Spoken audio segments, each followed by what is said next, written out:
Olá, boa noite. Sejam todos bem-vindos ao Política no Feminino, um espaço onde privilegiamos a análise de temas que fazem manchete ao longo da semana por estas belíssimas convidadas. À minha direita, Dalva Ringote e Cisaltina Cutaia, bem-vindas. E à minha esquerda, Ruth Michins. Boa noite. Já vamos dar as boas-vindas a Ruth e também a Tânia de Carvalho.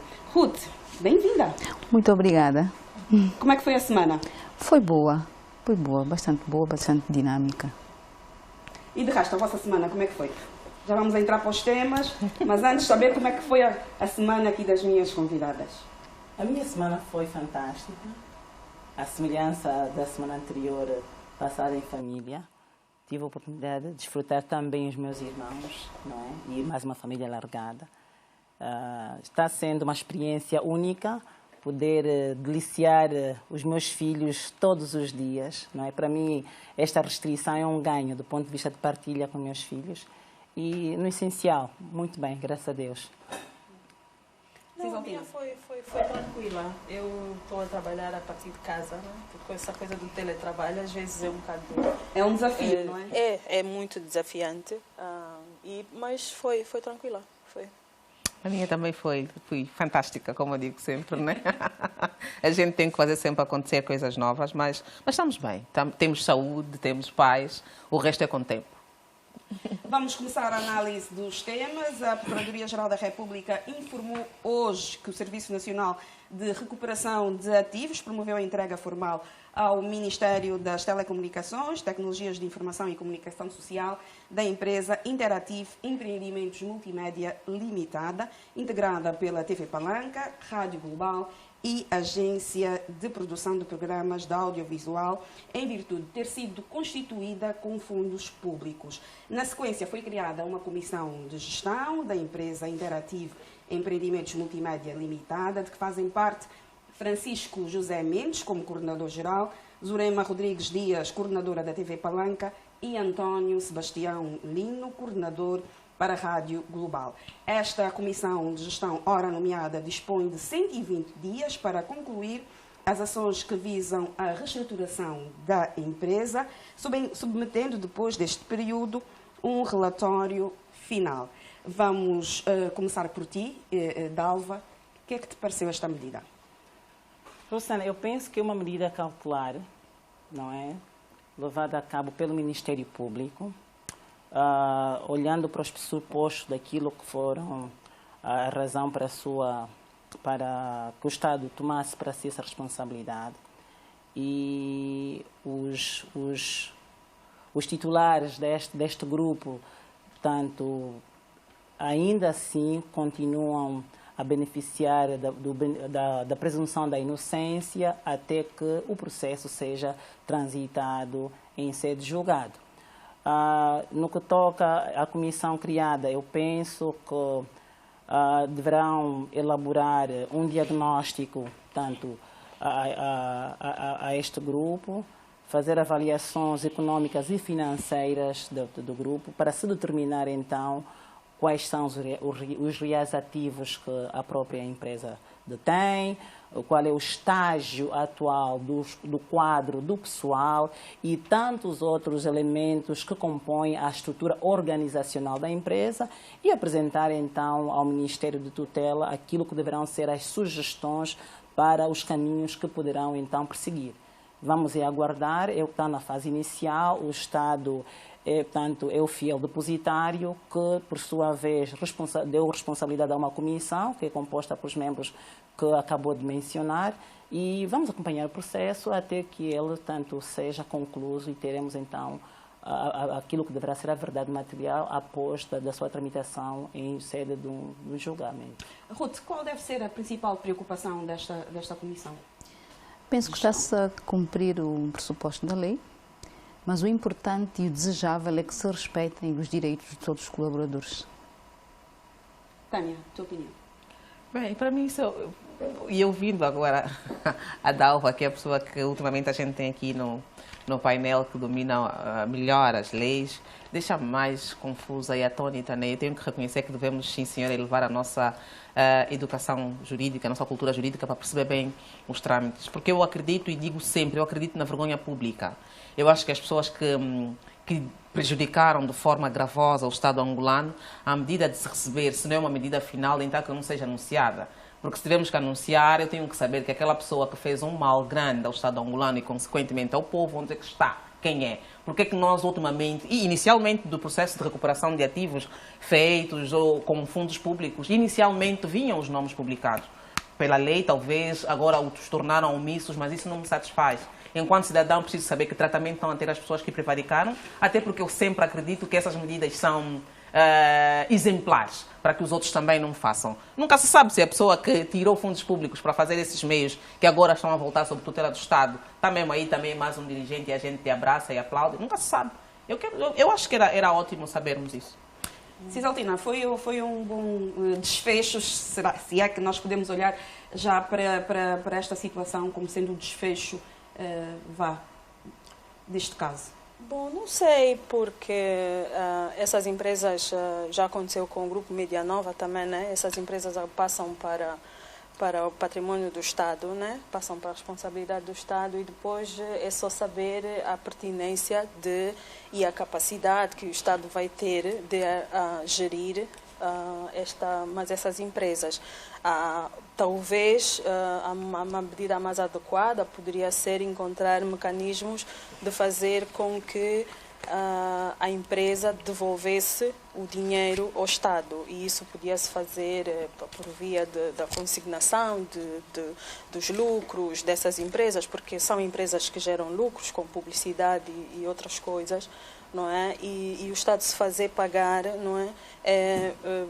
Dessa forma, não sei, mas bom, foi a medida que foi encontrada, que foi tomada.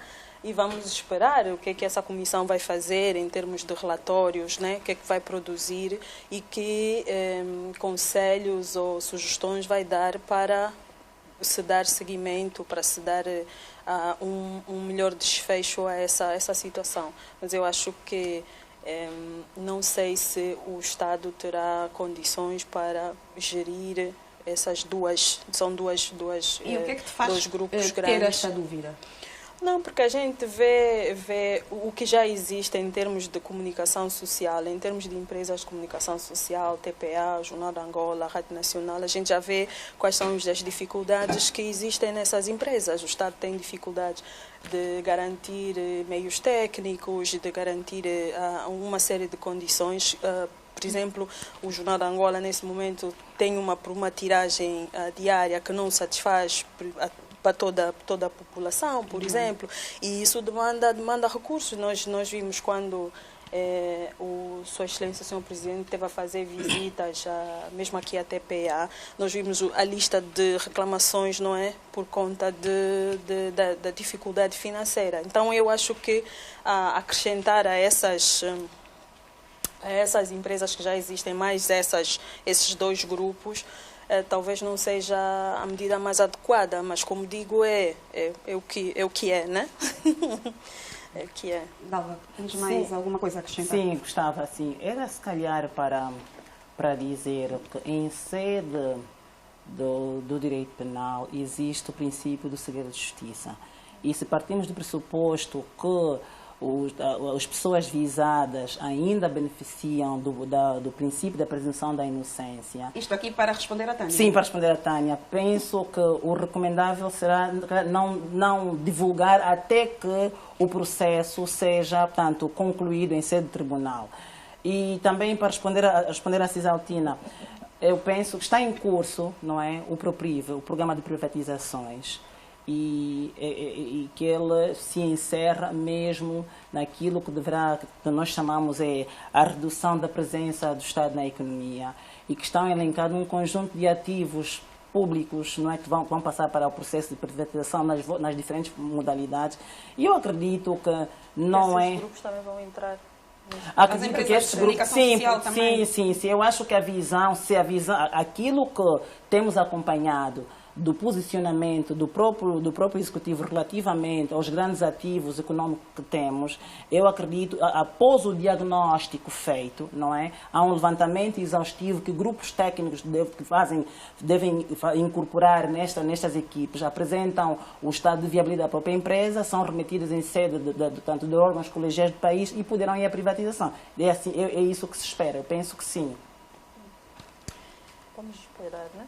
Sim. Penso que ficaste esclarecida, Cisaltina. Vamos passar para o segundo ponto de análise desta noite. O Governo vai deixar de alocar divisas para a importação de produtos cuja produção já satisfazem a procura interna. A decisão saiu da 8ª reunião ordinária da Comissão Económica do Conselho de Ministros na última segunda-feira.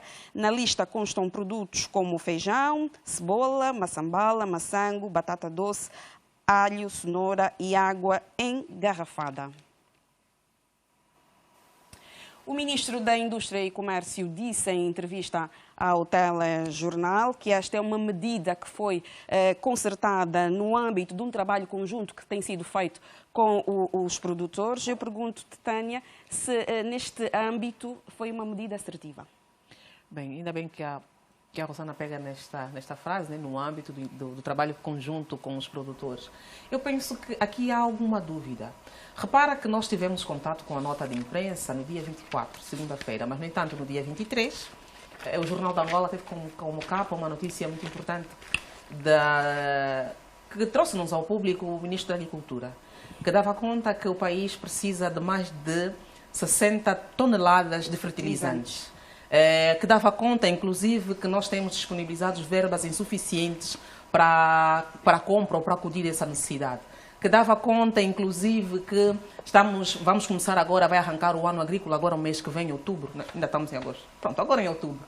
No entanto, para mim é um contrassenso. É um contrassenso grave de 2 ministros que fazem parte da equipa econômica. A equipa econômica que hoje devia ser a menina dos nossos olhos para, de facto, a famosa diversificação da economia e porque estamos numa fase muito apertada. Nós sempre ouvimos que a agricultura é o fator de desenvolvimento e a base, não é? O fator é a indústria, desde o tempo de Agostinho Neto. Mas não sentimos essa responsabilidade na materialização dos fatos. Nós temos acordos internacionais para fomentar a agricultura em 20%. Mas, no entanto, a partir do momento em que nós temos um OGE abaixo dos 2% para a agricultura, como é que tu vais tirar? Quer dizer, de manhã tu ouves o ministro da pasta, da agricultura, que é aí que vai nos dar comida, que a gente deve produzir, a dar-nos uma notícia tão grave e tão preocupante, e menos de 24 horas nós temos o outro ministro, né, que complementa a dizer que nós não vamos ter mais alocação de divisas para a importação disso. É bom, de certo modo, ouvirmos isso, mas quando as medidas são concertadas. Por exemplo, nós em Angola temos mais de 20 águas engarrafadas, não é? Produção nacional. É ótimo que a gente hoje não tenha a mesa do angolano água luso. Nós temos 1001 marcas com a qualidade que se deseja e devemos até optar pelo consumo da produção nacional. Mas temos que ser sinceros e justos para aquelas coisas que realmente nos faltam. Quando eu falo dos compromissos internacionais que a gente assumiu, não é só pelo facto de nós termos a carência e a importação exagerada que temos, mas também tem a ver com saúde e tem a ver com o próprio desenvolvimento sustentável que queremos para Angola, não é? Nós queremos apoiar, queremos ver medidas que façam sentido, mas enquanto nós não fizermos um investimento sério na agricultura, não vamos ter. Repara que em 2018, a abertura do ano agrícola, feita pelo atual Presidente da República, foi no Caxiungo, tivemos a promessa de investimentos sérios na agricultura. Passou 3 anos já. E nós estamos com uma cota abaixo dos 2%. Como é que nós vamos conseguir acreditar e olhar para isso sem ser poesia necessariamente, que a agricultura é a base? Base de que se não está alocado dinheiro, não temos alocação com responsabilidade do investimento que precisamos? Vamos continuar a depender do alface do libanês. E outra coisa, nós não temos aqui no país uma fábrica de fertilizantes. Daí o grito de socorro por parte do ministro do titular da pasta. A importância que a gente dá para a construção de uma refinaria no Lubito tem que ser a mesma importância que a gente deve dar para a construção de uma fábrica de fertilizantes. Porque produzir e depois parar para importar fertilizantes e deixar um setor tão importante como esse, como é que eu diria? Sob responsabilidade de alheios, vamos continuar a alimentar o lobby da importação. É uma medida a qual não fazes fé?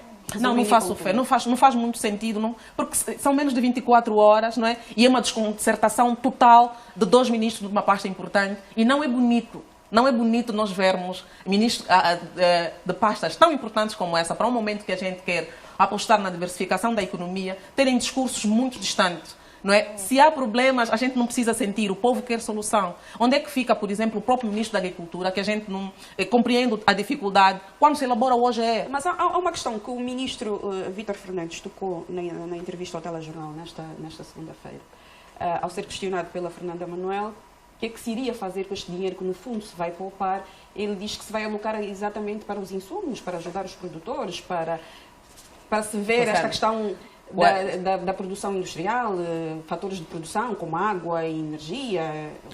Aqui há um conjunto de coisas que ele diz que com esta medida se vai salvaguardar. Não vai, porque a gente faz conta no papel, a gente faz conta e vê quanto é que a gente gasta de facto com a importação desses produtos. Quando a gente deixa de importar, obviamente a nível estatístico vamos saber, olha lá, poupamos $1 milhão. Quanto é que a gente precisa de facto para alavancar a agricultura? Nós temos que ter um distanciamento mínimo entre o discurso e a prática. Na fala, na prática, na presença, os nossos dirigentes estão sempre bem, mas a gente sabe, o dia a dia a gente vê. A chamada de atenção que eu faço aqui é do contrassenso desnecessário que os nossos dirigentes nos trazem. A gente está aqui para ajudar, para analisar os factos, para sugerir, para criticar. Não é bonito estarmos aqui só criticar, é o nosso trabalho, mas não facilitam a nossa vida. Quando a gente de manhã ouve uma coisa e à tarde ouve outra, a quem é que eu vou acreditar? Né? E é chato meter o cidadão nessa condição. Cisaltina, vimos pelo menos alguns dos produtores muito satisfeitos com esta medida. Nós, TPA, entrevistamos o PCA da Nova AgroLíder, que disse que daqui para a frente vai haver, de facto, uma concorrência mais justa. Eu pergunto-te se estes produtores têm, efetivamente, capacidade para satisfazer a demanda que existe no mercado. Não sei, mas as informações que nós temos tido acesso dão conta de que nós ainda não temos produção suficiente para vários produtos, não é? E então, para que haja uma produção suficiente para satisfazer as necessidades do consumo locais, tem que haver um investimento adequado na agricultura, como diz a Tânia, e também um apoio maior para esses produtores, não é? Porque não basta dizer que automaticamente, porque não acontece automaticamente, né? Não, o desincentivo à importação não vai trazer automaticamente produção. É preciso haver toda uma série de elementos, como o ministro falou. O que nós temos, a nossa dificuldade em Angola é que o prazo o espaço de tempo entre a apresentação de um objetivo político e a execução, a materialização, há um espaço muito grande e muitas vezes não há continuidade das ações, dos projetos que são pensados. Claro que para os produtores uma notícia dessas é muito importante, eles vão ficar satisfeitos, mas nós ainda não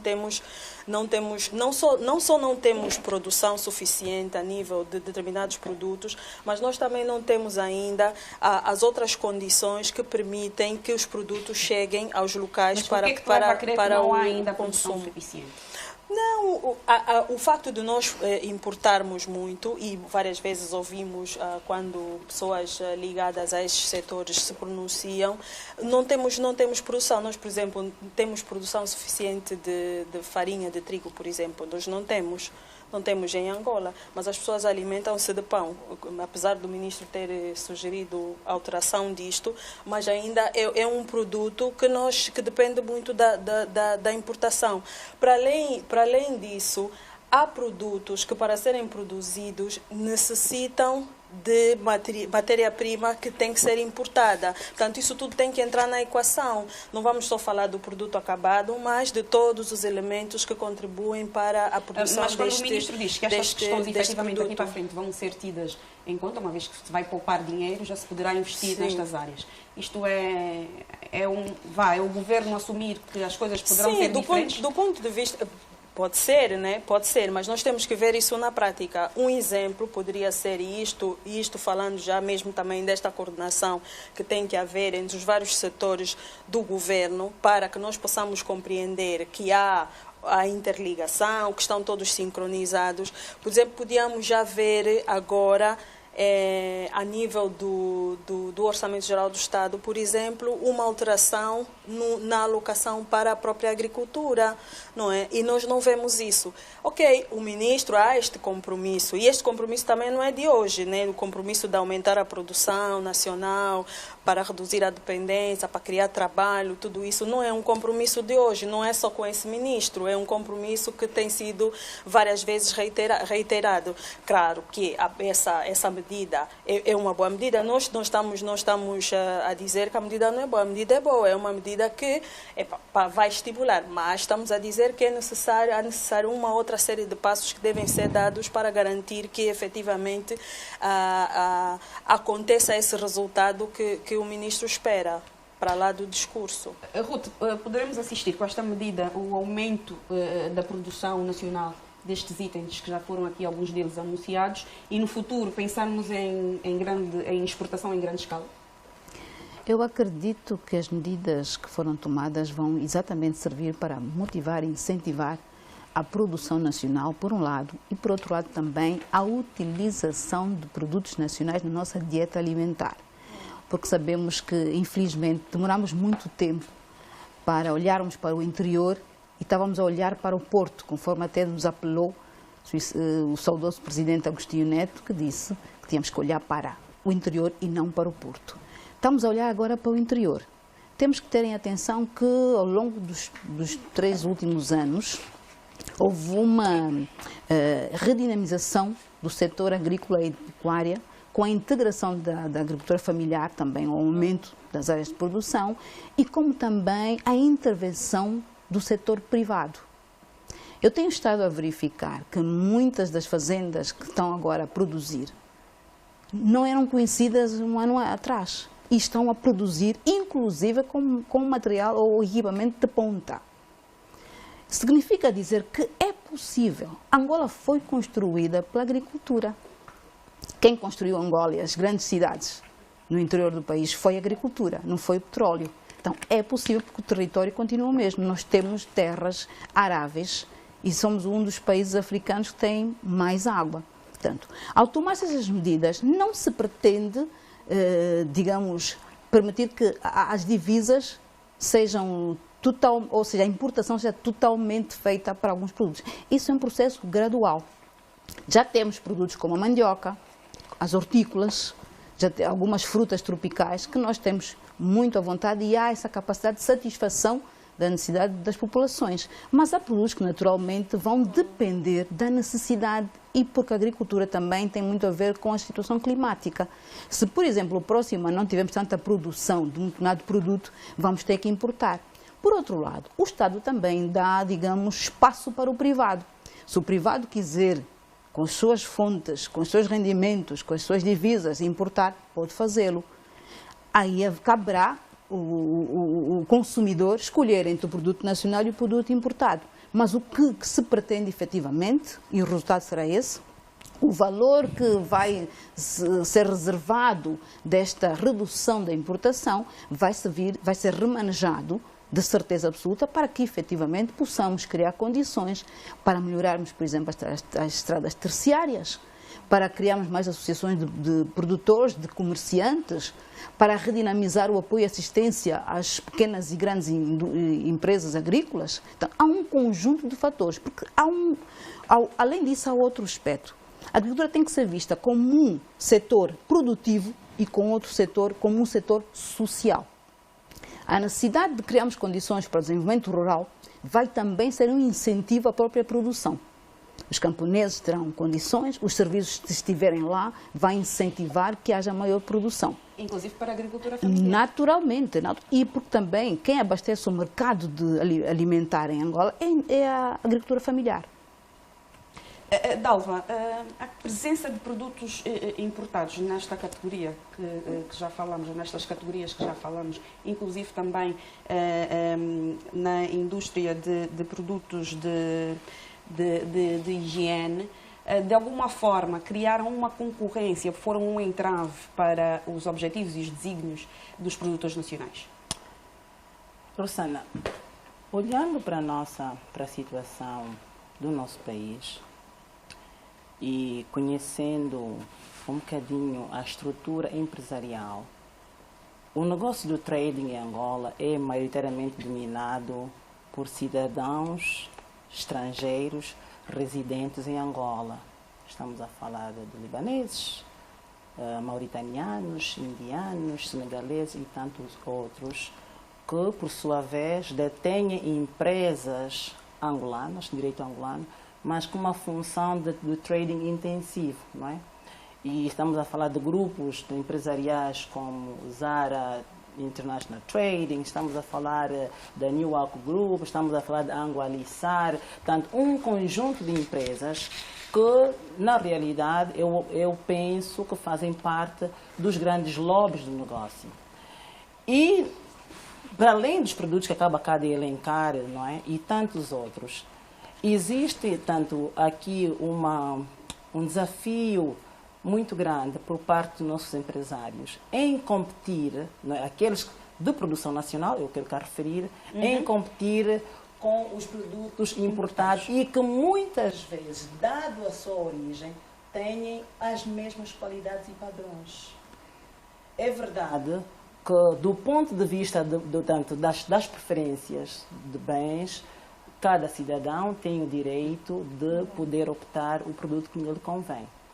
Mas julgo importante referir aqui que esta medida é uma medida protecionista importante para o país que se quer afirmar, em primeiro lugar, aquilo que deverá ser a promoção da agricultura, da produção interna, para o surgimento da indústria nacional, porque até os grandes países, vamos falar dos grandes tigres asiáticos, a Tailândia, vamos agora incluir também a Coreia do Sul e tantos outros, incluindo o próprio Japão, depois da Segunda Guerra Mundial, tiveram que adotar medidas protecionistas, privilegiando a produção interna para permitir que o país criasse condições para o surgimento de indústria, gerasse excedente e fosse a exportação, não é, procurando novos mercados.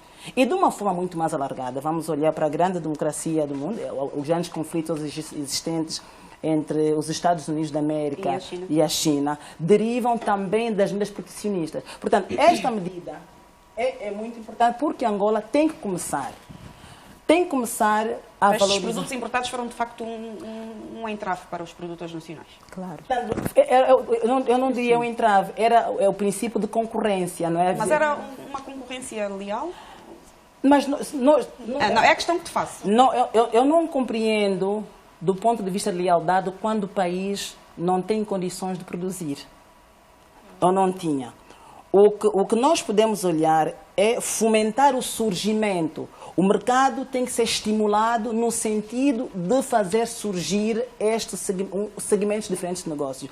E, tanto, pegando na deixa, tanto no gancho que a Ruta acabou de deixar aqui, é para mencionar também o que de fato ocorreu cá, em sede daquilo que tomamos conhecimento, houve dois momentos importantes nesta medida tanto adotada.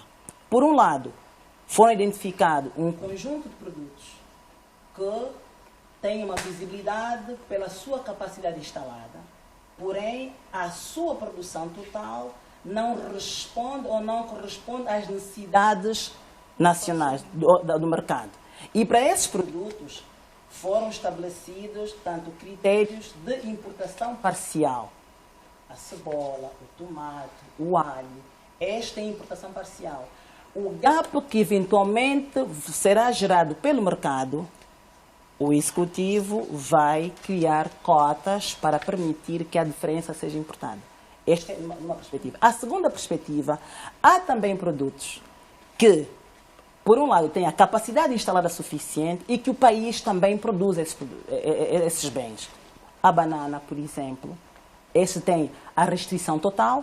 O abacaxi tem restrição total. Estamos a falar também, e de outros produtos mais, do peixe, por exemplo, a garopa, o pargo, que são produtos pesqueiros que fazem parte da costa de jurisdição de Angola, que têm a restrição total. Mas atenção, o Estado não está a impor tanto, o corte absoluto daquilo que deveria ser importação. Sim, isso ficou claro também. O que se quer é os empresários podem importar. Mas ele deixou claro que haverá um agravamento. Podem importar à sua conta e risco, sem que as suas divisas poderão ser derivadas, não do mercado cambial que o Banco Nacional regularmente tem disponibilizado à economia, mas sim por outras vias, não é? Por fundos próprios ou por outras vias. Entretanto, e esta medida, portanto, que agora portanto, se adota, eu particularmente entendo que já vem tarde. Que a Angola desperta agora, no momento tanto de escassez, de dificuldades com a Covid e tantos outros problemas, que são adotadas essas medidas. Mas não quer estar para o melhor. Haverão grandes desafios e eu compreendo que temos problemas ainda da criação da cadeia de valor, problema de escoamento de produtos. Era aí que eu queria tocar e passo agora a palavra a Cisaltina. A questão do escoamento dos produtos vai ser resolvida com esta medida? Não, essa medida é importante, como dizíamos, mas há necessidade de medidas complementares, porque para haver o escoamento de produtos é preciso investir na estrada, é preciso investir na construção de estradas, e a construção de estradas não resulta automaticamente dessas restrições que estão a ser impostas em relação às divisas. Portanto, há todo um conjunto de investimentos. Ou, claro, como a pessoa pode dizer, se aplica com rigor esta medida, sobrará dinheiro para se fazer investimento público, mas também não se segue que, ao sobrar dinheiro público, automaticamente dinheiro para investimento público automaticamente vai para a estrada. É preciso dizer e é preciso ser intencional, não é, no sentido de alocar estes dinheiros para facilitar esse escoamento. Uma das coisas boas em relação a esta medida é que o negócio da importação também servia como forma de evasão de divisas, porque muitas pessoas conseguiam o dinheiro dizendo que iam importar, sei lá, 10 toneladas ou mais, mas depois, afinal, não importavam tanto porque parte do dinheiro ficava em contas de muitas das pessoas envolvidas nestes negócios. E isso pode ser uma forma boa também de fechar este canal e permitir aí maior controle. Mas eu pensei respondido à tua pergunta relativamente ao escoamento. Não, tem de haver uma intenção clara de... Ainda há um trabalho de casa há um trabalho que deve ser feito. Há um trabalho que deve ser feito. Portanto, esse trabalho em relação a aumentar a produção e tudo isso não pode ser visto apenas como uma coisa da pasta do comércio ou da pasta... Sim, tem que ser vista como um projeto do governo, não é? Porque há uma série de outros setores que devem participar. Obrigada, Cisaltina. Vamos passar para o próximo tema. Sim, Ruth? Gostaria de acrescentar algo, pegando no gancho da Cisaltina. Porque a preocupação do Executivo é garantir a segurança alimentar das populações. E a segurança alimentar só será garantida se de facto produzirmos. Por outro lado, foi criado um grupo multidisciplinar, exatamente para servir de barômetro, para poder indicar ao Executivo onde é que há produção, como é que está essa produção a ser escoada, como é que as populações estão a conseguir vender esses produtos, porque também temos problemas na venda. Muitas vezes os camponeses perdem porque a venda é feita de forma bastante, digamos, injusta. Agora pretende-se realmente criar-se um mecanismo em que o camponês possa ter, de facto, o seu ganho.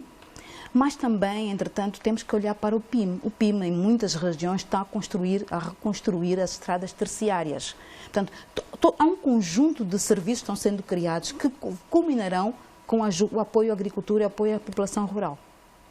Vamos passar para o próximo tema. Como dizia há pouco, o MPLA anunciou na terceira reunião ordinária do Birro Político, na última terça-feira, a realização do 8º Congresso Ordinário, em dezembro de 2021. 50% dos órgãos colegiais e intermédios devem ser compostos por mulheres e 45% por jovens dos 18 aos 35 anos. O Congresso terá duas notas fundamentais, que são a consolidação do processo de transição política e a reafirmação de liderança de João Lourenço. Cisaltina, começo por ti nesta ronda de análise. O que é que te pareceu estas medidas que foram, essas decisões anunciadas nesta terceira reunião ordinária do Bureau Político do MPLA? Bom, não foi surpresa, né? Porque já desde que o presidente João Lourenço foi eleito para presidir o MPLA, já tivemos alguns programas em que falamos disso, que já se previa esta renovação, vamos dizer assim, de pessoas para o Bureau Político, porque também a cultura do MPLA é de que o líder também se cerca de pessoas que o apoiem, pessoas em quem confia, enfim. Mas acho que uma nota interessante relativamente a essa questão da juventude é que não há necessariamente uma coincidência entre a juventude e as ideias novas ou ideias inovadoras. Portanto, aliás, nós se olharmos para um bocadinho para o passado, nós vamos ver que as pessoas que mais apoiavam o presidente José Eduardo dos Santos eram jovens. Eram jovens que não faziam uma análise crítica do seu mandato, da sua liderança, nada. Eram jovens, né? Então, não se pensar que automaticamente, ao colocarmos jovens em determinadas posições, vamos ter ideias inovadoras, é uma ingenuidade. E como... Em que sentido? Não, porque o facto de uma pessoa ser jovem não significa necessariamente que tenha ideias assim inovadoras, até porque, e como disse bem na nota introdutória, a cultura e a tradição do MPLA é sempre de reafirmar a liderança, é reafirmar, construir uma fortaleza em torno do líder, não é? Não há necessariamente, o MPLA não tem uma cultura de debate, o MPLA não tem uma cultura, e as ideias inovadoras, não é? Elas surgem do debate.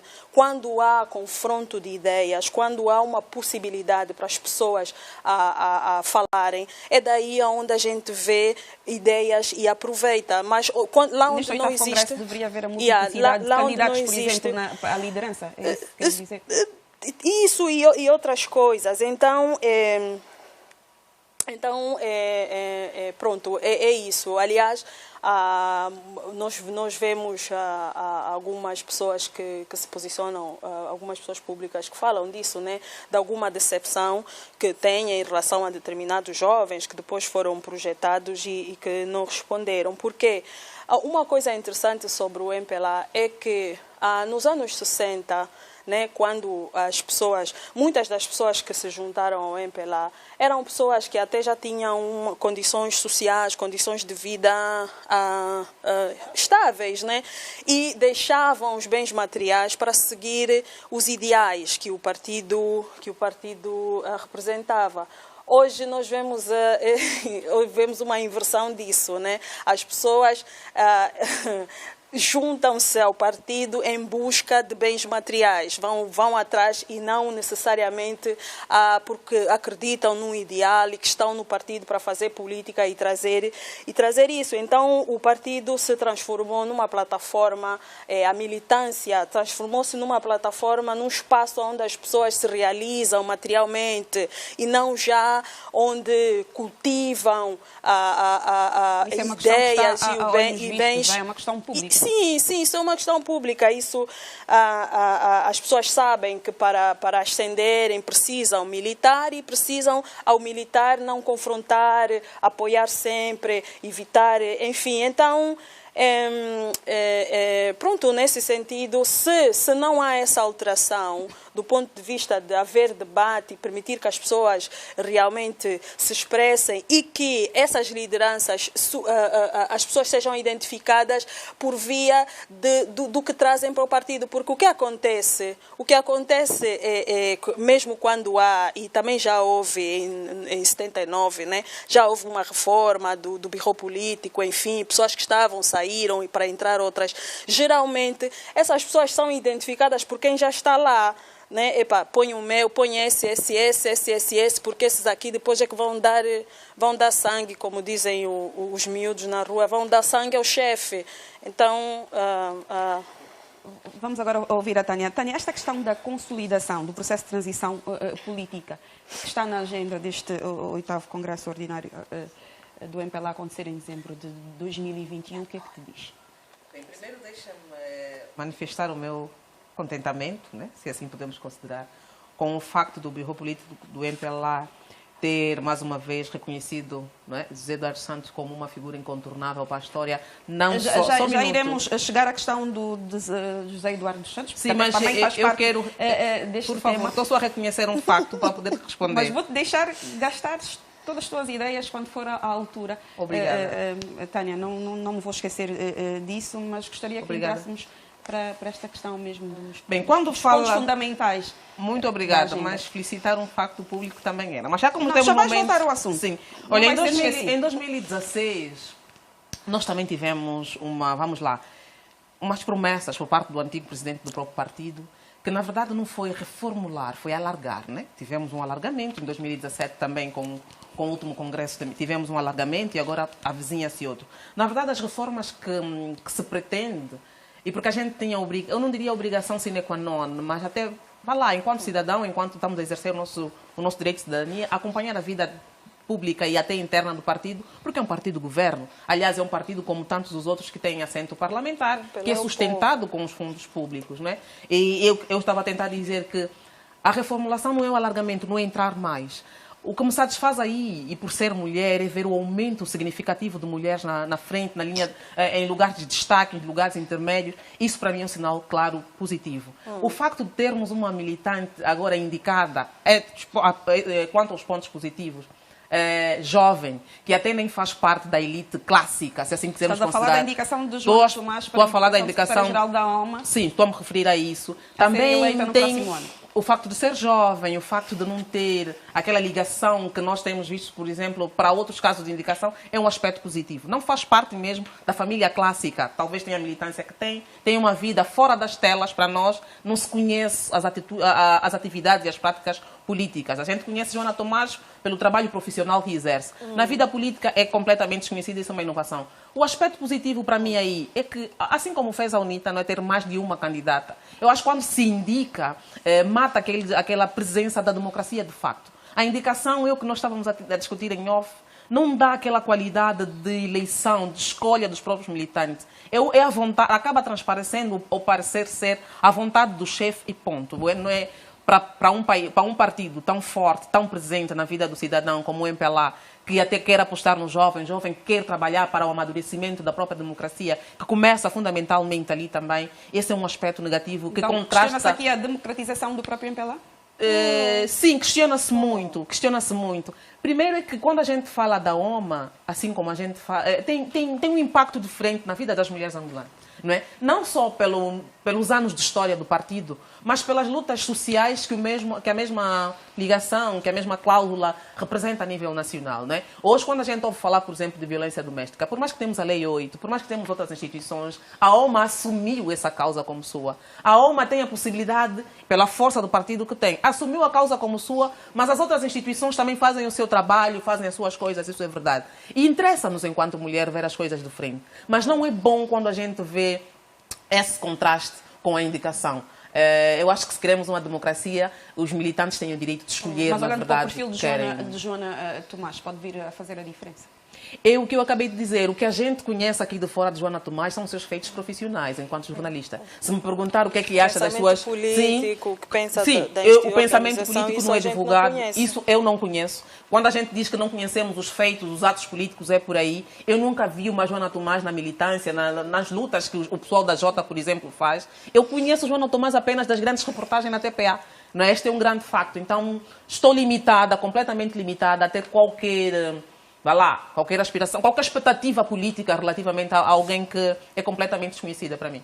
Dalva, a tua opinião, não em relação à indicação de Joana Tomás, mas obviamente em relação a estes pontos da agenda que foram anunciados para o 8º Congresso Ordinário do MPLA. Rosana, foram levantados aqui pelas minhas colegas tanto aspectos que eu considero importantes. mas ainda assim eu entendo que os partidos políticos regem-se por estatutos próprios, não é? E o MPLA não foge da regra. E no que toca tanto à indicação da futura secretária-geral... Não era tanto para olharmos por aí, mas eu vou ouvir a tua opinião. Vamos lá. Está bem. Sim, é uma questão que foi cá levantada, não é? Por uma questão de equilíbrio e de tempo, mas vamos ouvir a tua opinião. Eu penso que em sede da linha não é a linha A do número 2 do artigo 6 sobre as nomenclaturas dos órgãos nacionais do próprio MPLA é de competência do Presidente da República propor a indicação, mas do MPLA, sim senhor, perdão, obrigado, do MPLA propor a indicação, mas isto não inviabiliza que os órgãos, que a própria OMA, em sede de Congresso, apresente a sua candidata. Vale lembrar que a secretária-geral da OMA é eleita em sede de um Congresso, não é? Portanto, num sistema geral e por voto secreto. Portanto, esta problemática aqui que se levanta, eu penso que não constitui um problema. Para mim, eu olho para este exercício desencadeado pelo MPLA como forma de querer rejuvenescer o partido. O partido está interessado, tanto em identificar jovens dinâmicos, com qualidade, que poderão eventualmente ocupar cargos de direção e chefia, quer a nível do governo, como dos órgãos sociais do próprio partido. E os desafios que o MPLA vai enfrentar, portanto, quer no momento presente e como no futuro, exige de si mesmo uma dinâmica, portanto, bastante importante e quadros talentosos também. Vai ser o primeiro congresso sob a liderança de João Lourenço. O que é que isto diz? Eu penso que, em primeiro lugar, deverá ser um congresso, portanto, bastante importante. Para mim, vai ser uma viragem, porque se vemos acompanhar a trajetória do presidente João Lourenço, há muita juventude que está sendo levada agora, quer em sede dos órgãos sociais do partido como do governo. Haverá injeção de muito sangue novo. Para mim, o género ocupa um papel preponderante na vida política do presidente do partido, para além daquilo que são os marcos, os 50% que deverão agora ocupar o género feminino. Também o MPLA está preocupado em conformar a sua visão com as obrigações, primeiro, das organizações africanas, estamos a falar a nível da SADC, que tem, portanto, um parâmetro definido, estamos a falar da Carta Africana e também da própria Nações Unidas, que prevê coletivamente, 2030, que o género atinja no mínimo 50% nos cargos, quer de direção dos órgãos políticos, como também a nível da governação. Eu penso que espera-se que haverá uma mudança muito grande. A juventude também tem a primazia neste processo, mas ainda, para mim, o que mais me anima é a relevância da mulher, não é? E em alinhamento com o que diz a Carta Africana, a mulher é o pilar da família. A sua estabilidade, o seu bem-estar emocional e familiar contribui para a pacificação das sociedades, para a pacificação dos espíritos, e penso que nesta dimensão o MPLA está a procurar alinhar a sua visão. Vamos esperar, não é, que a visão aqui apresentada em sede do Birro Político seja então chancelada em sede do próprio Congresso, para que as mulheres tenham uma representatividade absoluta, porque no MPLA as mulheres nunca tiveram tanta visibilidade a nível do partido como se tem agora. Os jovens têm esperança de poderem, se calhar, almejar, porque os grandes caras... Hoje nós vimos que o Birro Político, muitos gurus saíram... Que exemplos é que tu podes dar para fundamentar esta... O Birro Político tem... argumento. Portanto, temos muitos jovens, temos o Marci Lopes é do Birro Político, é jovem, a Vera Dávila do Birro Político é jovem, a Joana Tomás do Birro Político é jovem. Quando o Birro Político, no âmbito da sua Constituição, era um núcleo, nós chamamos o núcleo duro do MPLA, em que era constituído por um grupo muito restrito de pessoas, não é? Os mais velhos, que têm a sua função de aconselhar. Hoje foi, tanto, desmistificado, um bocadinho mais ampliado, e dá a possibilidade de outras pessoas, e jovens, eu digo, sobretudo, poderem fazer parte deste núcleo. E o Birro Político do MPLA demarcou-se da omissão da imagem do presidente José Eduardo dos Santos, que estão a ser fixadas em cartazes nas ruas, ou que estavam a ser fixadas em cartazes nas ruas de Luanda, a propósito dos 45 anos da independência do país. O Birro Político diz que esta ação contraria os princípios políticos e democráticos vigentes no MPLA. Ruth, qual é a tua opinião? A história não se apaga, ela recorda-se. E nós temos que reconhecer os feitos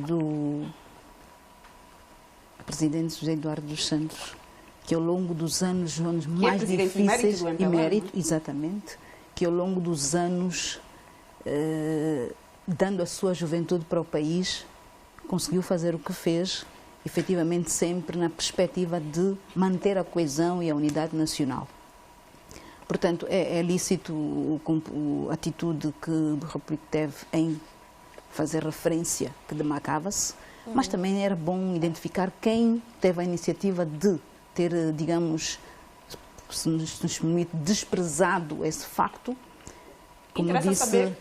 como disse, simplesmente para quê? Para que as pessoas possam compreender, porque os jovens não conhecem a história do país. Muitos jovens não conhecem. Então são os jovens que estão por trás disso? Não, refiro-me, não. Os jovens, na generalidade, não digo que são os jovens que estão por trás disso, apenas precisamos de passar a história do país. E a história, como disse, não se apaga. Precisamos de incentivar as pessoas a conhecer o país, a conhecer os feitos dos heróis, as coisas certas, as coisas erradas, os constrangimentos que tivemos. Tudo isso é necessário conhecer para mudarmos. Temos que reconhecer, digamos, as valências de qualquer pessoa que seja, temos que reconhecê-las para melhorar no futuro. Portanto, precisamos, efetivamente, levar essa mensagem para os nossos jovens. Há outro aspecto que não está na sua questão, mas eu queria também fazer referência. Os meandros que terão lugar, ou seja, as decisões tomadas para o próximo Congresso, revela também a democratização, a inclusão e o equilíbrio do género no partido. Por outro lado... Falou a Dalva, exatamente, pegando na deixa. Há um aspecto que eu tomei conhecimento muito interessante, que sempre que se toma uma decisão no partido MPLA, já há um estudo prévio. Quer dizer que procurou-se, dentre as várias mulheres, no caso da Joana Tomás, e ela foi eleita para. Significa dizer que, efetivamente, nós, enquanto mulheres, enquanto jovens, dando a abertura que está sendo dada, o que é que temos que fazer? Um investimento no conhecimento, para que quando tomarmos ou darmos lugar para assumirmos alguma responsabilidade, devemos fazê-lo com zelo, com dedicação e com o devido patriotismo. Não é apenas por sermos mulheres, nem apenas por sermos jovens, mas por termos capacidade para assumir as responsabilidades que o país exige, olhando para a nação. Portanto, penso que... Sim. Penso que a juventude e as mulheres, e cada um de nós, deve sentir-se responsabilizado pelo desenvolvimento social e político e espiritual do nosso país. Posso fazer um comentário? Vou só deixar a Tânia, porque a Tânia queria, efetivamente, quando começou a falar há pouco, tocar nesta questão da imagem de José Eduardo dos Santos, ou da figura, e o próprio comunicado final do Bureau Político do MPLA diz isso, que não se pode esquecer que José Eduardo dos Santos é presidente emérito do partido e ocupa uma posição privilegiada, quer na história do partido como na história do país. Bem, eu na verdade queria mesmo felicitar a atitude, não é? Porque, e já falou de certo modo a doutora, realmente nós não podemos agir como se estava a agir. E quando o Bureau Político toma a dianteira e diz que demarca-se dessa posição, para mim, felicito-os, porque eles sabem o que significa. Não é? Nós sabemos o peso que tem um comunicado final do encontro como aquele para o entendimento de nós cá de fora que observamos isso. Quer queiramos, quer não, pelo bem ou pelo mal, José Eduardo Santos sempre será uma figura incontornável, não só para a história do próprio partido, mas como para a história do país. Afinal de contas, 38 anos não são 38 dias. Há angolanos que não vivem 10. Né? Quem ficou 38 anos no poder fez bem, fez mal, coisas próprias da nossa história, e nós, quer queiramos, quer não, quando tivermos a escrever o manual sobre as histórias políticas, sobre a história política de Angola, vai estar lá o nome de Eduardo Santos. Era isso que eu queria dizer. Cisaltina, muito rápido. Não, queria só fazer um comentário em relação à eleição. Temos que ir para intervalo, sim, em relação à parte da OMA, né? Porque a OMA foi instrumental, foi muito importante na década de 90 para a questão da ratificação, de Angola ratificar os protocolos todos internacionais relativamente aos direitos das mulheres. Mas depois nota-se assim um espaço, um vazio de um tempo para cá, de ver a OMA realmente representar a agência das mulheres. E esse é o desafio para a Joana Tomás, que ela vai ter, não é? De reacender essa chama, porque é pena que há muitas questões, muitos assuntos relativamente à mulher que passam assim despercebidos. Isso é uma questão que se deve ter em conta no 7º Congresso Ordinário da OMA, que vai acontecer em março de 2021. Temos que cumprir os nossos compromissos e vamos agora fazer o nosso intervalo. Voltamos já já. E depois do intervalo...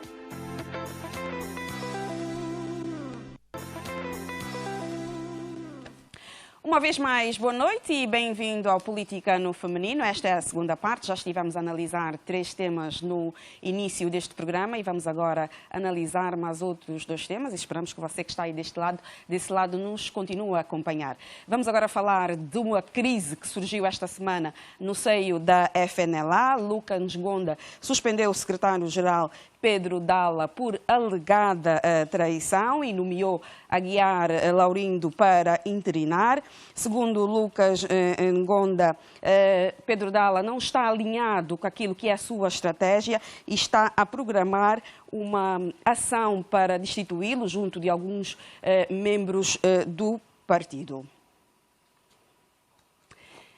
Vou começar esta ronda por ti, Ruth. Como é que olhaste para esta situação da FNLA? No fundo, é mais uma crise que se assiste neste partido.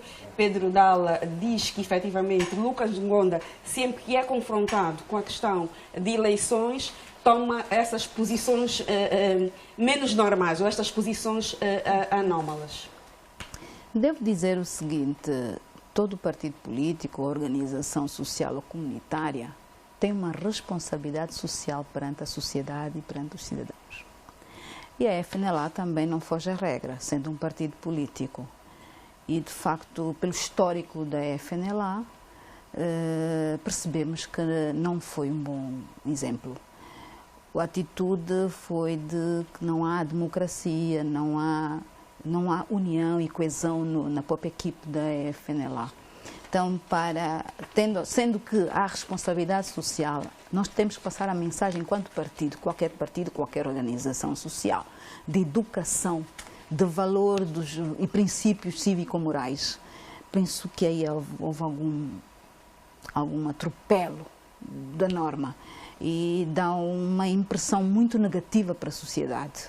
E não é conveniente. Nós precisamos cada vez mais fortalecer os laços de solidariedade social e onde a diferença possa coabitar com respeito pelas pessoas, independentemente da condição. Então não foi.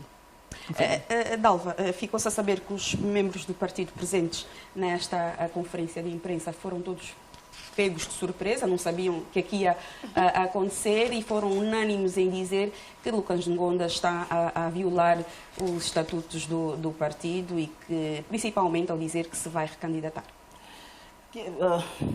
Rosana, eu tive a liberdade de trazer aqui o estatuto tanto da FNLA, não é?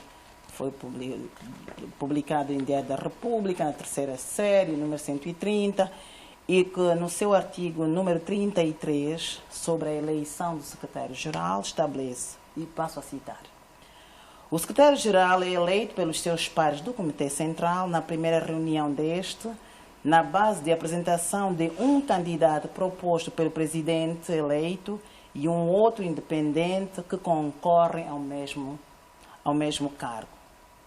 Fim da citação. Está claro, e no outro artigo, não vou passar a ler, no outro artigo, que é o artigo 34, onde estabelece as competências do presidente do partido, o meu professor, Dr. Lucas Ngonda, não tem legitimidade jurídica para destituir o secretário-geral. Este é um ato reprovável e transparece-me que o professor Lucas Ngonda, que eu muito respeito, não é? A idade, tem 80 anos agora, não é? deve adotar uma postura mais democrática, respeito aos estatutos do partido, e que me parece também tem muitos problemas, tanto daquilo que é a sua estruturação própria documental, do ponto de vista de formação, as epígrafes e a sua conformação de textos, não é? Não está claro? Não está claro. Há muita deturpação da informação do ponto daquilo que são as definições, não é, epistemológicas de algumas questões que o próprio documento assim comporta. É preciso que os partidos políticos, ouvimos a FNLA e também já ouvimos o PRS na Lunda Norte, também que o secretário-geral demitiu-se. É preciso que haja, em primeiro lugar, portanto, uma postura de responsabilidade política e patriótica, acima de tudo, democracia a nível do partido. E o que acabamos de assistir, penso que há algum vazio, e temos que compreender que a idade por si só também tem um fator preponderante nesta situação. Mas o que é que tu queres dizer com isso? Não, quero dizer que o professor Lucas Ngonda está mais velho, não é? E ele tem que passar o testemunho para a juventude. E mesmo que ele tenha identificado alguma anomalia no ato de abordagem ou tramitação de um processo institucional, ele deveria proceder conforme estabelece o Estatuto do Partido. A falta de alinhamento entre um secretário-geral e o presidente de um partido pode efetivamente ser um argumento aceitável nestas situações, Tânia? Eu penso que não, mas as atitudes do presidente da FNLA faz-nos pensar no seguinte: infelizmente as atitudes de muitos políticos fazem-nos ridicularizar os mais velhos, isso é grave. Nós, enquanto africanos, aprendemos a respeitá-los, aprendemos a tê-los como uma cátedra. Por isso é que a gente diz que em África o mais velho é uma biblioteca viva, andante. Mas ele está a agir ao contrário. Pronto, aprendi aqui que a literatura diz que um determinado partido sequestrou o governo. Lucas Ngonda sequestrou mesmo a FNLA. Ele é o único deputado, ele é o presidente, ele é quem decide, ele é que controla o dinheiro para fazer compras, quem entra, quem sai, não realiza congresso, não é uma figura consensual, não é bem-vindo. E pela idade que tem, devia já estar a fazer carinho nos netos. Lutou muito. Nos bisnetos, deve ser. Lutou muito e nós não nascemos só para liderar, também para ser liderados. A própria Bíblia diz: quem não serve os outros também não serve para ser servido. Chegou o momento até de ser já conselheiro. Isso faz-nos pensar o quê? Quando dizem que os jovens é que são imediatos, querem as coisas, todos nós vamos querer nos eternizar também ali. A FNLA é um partido histórico que merecia até ser uma, como é que eu diria, reserva moral, mas não patrimônio político. Uma referência. Se não estão em condições de candidatar-se, de continuar, fica então aí, faz um partido, um museu, que escrevam livros, respeitem pelo menos a imagem de Olden Roberto. Porque desde que morreu a FNLA está em coma profundo. O atual presidente não respeita o histórico do próprio partido. Desculpem-me dizer assim, no último congresso morreu um militante, mais velho também, quase 70 anos. É lutar. Você quando liga a televisão para ver as notícias da FNLA tem que ter cuidado porque vai ter agressão física. E se ela sobreviveu até hoje, permitam-me dizer, porque é verdade, e os mais velhos contam, foi orientação do antigo presidente. Porque não tiveram votos suficientes para ter pelo menos um deputado, não foi. É pelo respeito da história, isso também não é democrático, não é sério. Mas pronto, foi o que aconteceu. Então, se já conseguiram mostrar que não têm mais força, não conseguem, e até por respeito àqueles militantes que ainda acreditam na ideologia do partido, deviam se retirar, refazer-se, não é? E depois, porque a política não é para brincadeira. Quem faz política significa que tem qualidade de amanhã ser governo. O pai de 80 anos vai governar mais quem? Quantos anos? O tio tem 80, o Lucas vai fazer mais o quê? Nós vamos esperar o quê de Lucas? É triste falar assim, porque para além de uma cátedra intelectual, é uma pessoa que estudou em Sorbonne. É uma pessoa com uma literatura diferente, uma pessoa que em termos intelectuais, para a academia, tinha uma serventia mais, como é que eu diria, mais útil. Nós, em Angola, quantas pessoas passaram pelas universidades em que ele mesmo passou? Na academia, quando tu ouves falar de... Eu sou socióloga. E quando a gente fala de Sorbonne, e aí o berço da sociologia. Quem me dera um dia ter posto lá os meus pés? O camarada estudou, formou-se e tem uma qualidade acadêmica invejável para mim. Mas por que é que não é útil, de facto, aí onde ele é preciso? Nós temos que pensar bem a qualidade dos políticos em Angola e o que é que, de facto, os faz manter aí. E aqui também a questão do exemplo, não é? Fundamentalmente. Que passamos, ou que se passa para as novas gerações, para os tais jovens. E atenção, é um partido, assim como falamos do MPLA, que sobrevive também às custas do OGE. É dinheiro público, é nosso dinheiro que podíamos meter na estrada, que está aí num partido que não ata nem desata. Vamos pensar bem. Há aqui uma questão, a mim pelo menos, que me pareceu interessante nessa conferência de imprensa, que foram as declarações de Pedro Dalla, principalmente quando ele diz que suspender um secretário-geral na situação em que aconteceu é de facto uma brincadeira. O que é que isso te diz, Cisaltina? Sim, é uma brincadeira. É assim, sempre que eu vejo as notícias relacionadas à FNLA, eu concluo que a FNLA foi um movimento que falhou ou que não conseguiu transformar-se em partido político, ao exemplo dos outros partidos, né? Os outros movimentos conseguiram fazer a transição de movimento para partido político. E a FNLA, infelizmente, não conseguiu fazer essa transição. E isso se verifica na forma como os processos da FNLA são conduzidos. Não é um secretário-geral de um partido político, é uma figura importantíssima. Porque no partido político não é o presidente que gere as questões correntes do partido, é o secretário-geral, não é? E então, por isso mesmo, é que ele, o secretário-geral, é eleito, como bem leu a Tânia, a Dalva nos estatutos, e não é indicado pelo presidente. É uma pessoa que tem responsabilidades e não pode ser destituído de qualquer maneira. E quando uma pessoa ouve o que disse o Dr. Lucas Ngonda como justificativa para a sua decisão, percebe-se que o problema não tinha a ver com o interesse do partido, mas com o seu interesse pessoal.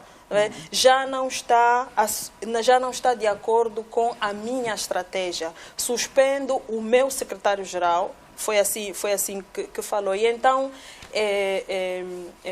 claro, é mau, mas é preciso a FNLA. Eu vi lá, tinha lá na conferência de imprensa alguns jovens. Se calhar os jovens que estão lá ainda precisam também de se posicionar, tomar uma atitude. E será que tem espaço, não é, para poder lá está a cultura organizacional em Angola também não dá, e principalmente dos partidos políticos, não dá muito também espaço para essa questão do debate que eu estava a dizer lá atrás. Referia-me ao MPLA, mas não é um problema só do MPLA, né? Quando identificamos como problema no MPLA é muito mais importante, porque o MPLA é que governa, né? Mas a FNLA não conseguiu se transformar em partido político, e por isso é que tem os problemas, que mostra os problemas que tem mostrado. E se há, de facto, militantes e pessoas que ainda se identificam com a causa, precisam de tomar uma atitude, fazer alguma coisa para poder efetivamente transformar este grupo num real partido político que funciona, que tem estruturas e que não é uma entidade que depende única e exclusivamente da vontade de uma única pessoa. E para fecharmos este ciclo, podemos antever o fim deste capítulo? Ou que fim realmente podemos antever? Dois pontos que eu penso são importantes. E, portanto, na sequência do que a Cisaltina acabou de dizer, que a FNLA não conseguiu fazer a capitulação, o seu ajustamento, e a atitude do presidente do partido, portanto, transpareceu-me que a FNLA continua na periferia, não é? Continua na periferia e com gestão bando. E é preciso que os militantes deste partido, não é, em sede de um congresso próprio, devem convocar e, por aquilo que foram as ações do presidente, muito rapidamente destituí-lo e injetar sangue novo para fazerem face aos desafios futuros que o próprio país assim só vai conhecer. Estamos a falar das eleições de 2022. Hoje, afinal, tem, como disse a Tânia, tem um candidato, está na zona de conforto, com os recursos, portanto, com as bebidas do OGE, e, entretanto, é preciso que, em sede desta matéria, o próprio partido faça uma reengenharia própria para garantir que haja continuidade deste partido com bastante história. Mas qual será o fim, na tua opinião? Eu penso que o partido não morre com Lucas Ngonda, não é? Se olharmos para nossos partidos políticos, estão a passar por uma fase, portanto, de ioiô, por enquanto. Não precisam de alguma estabilidade interna e não estão se preparando bem para os desafios futuros. Mas a FENELA, eu penso que pode desaparecer em termos de representatividade a nível da Assembleia Nacional, mas aquilo que é a sua posição tanto na sociedade assim, vai continuar. E esta questão da periferia, a FENELA continua continua na periferia, foi o que tu disseste. Sim. O que é que realmente queres? A FENELA Qual é a mensagem que queres passar? Com a mentalidade retrógrada, não é? Porque o presidente do MPLA, da FENELA, o presidente da FENELA é o que representa politicamente o seu partido. E para mim, esta atitude do professor Lucas Ngonda demonstra que as suas atitudes, as suas práticas, continuam sendo as mesmas aplicadas quando estavam, tanto no Maqui.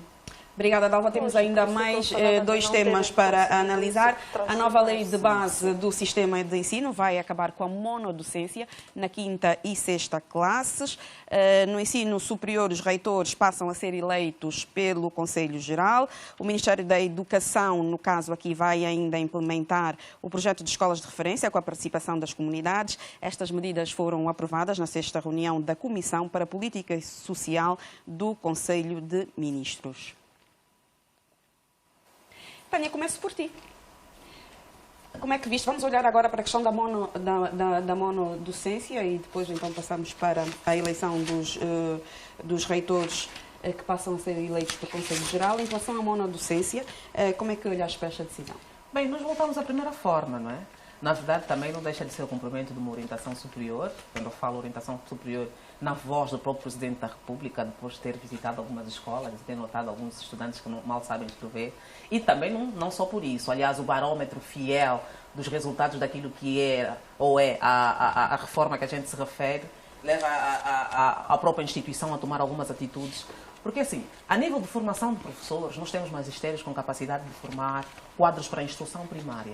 E o sistema de instrução primária em Angola sempre foi concebido por 4 classes, né? Da primeira, ou iniciação, à 4ª classe. A formação de professores dá-lhe capacidade para lecionar nesses parâmetros. Até a 4ª classe, a matemática é específica, a história é específica, a ciências eu acho que é estudo do meio, até não é ciências, para falar mais ou menos da forma que se concebe.